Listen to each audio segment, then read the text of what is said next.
Families, lifestyles, and parenting. Family processes. If you remember all the way back to the first chapter, we talked about how development occurs within context. One of the things that we discussed was Bronfenbrenner's ecological systems theory, which analyzes social context in development in terms of 5 environmental systems: the microsystem, the mesosystem, and so forth.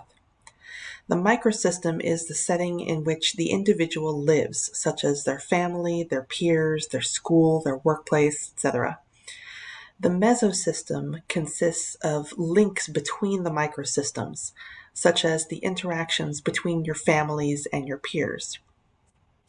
The exosystem consists of influences from other settings that the individual does not experience directly. So for a child, for example, of an exosystem might be their parents' work. The child might not experience their parents' workplace directly, but if a parent had a bad day at work or gets a new time-consuming job or gets fired, the child experiences those effects indirectly. Finally, the macrosystem and chronosystem are the sociocultural and historical circumstances in which a person lives, such as being a member of a particular ethnic group or being born in a certain nation or during a particular time in history. All of these things affect family processes. The family system consists of subsystems defined by generation, gender, and role. These subsystems interact with each other and can have direct and indirect effects on each other. The link between marital relationships and parenting has recently received a lot of attention.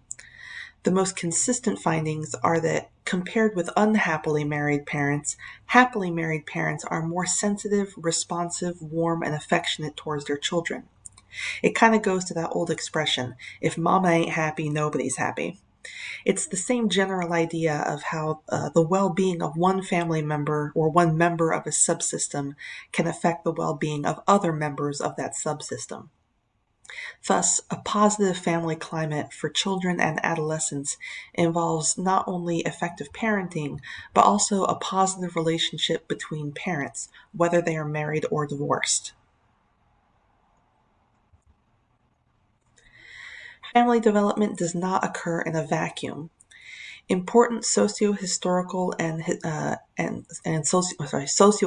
and historical influences affect family processes, which reflects the concept of the macrosystem and the chronosystem.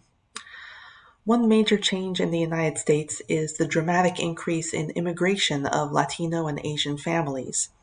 These families often experience stressors that aren't as common to longtime residents, such as language barriers, struggles to preserve identity and acculturate at the same time, relocations and separations from support networks, and changes in socioeconomic status.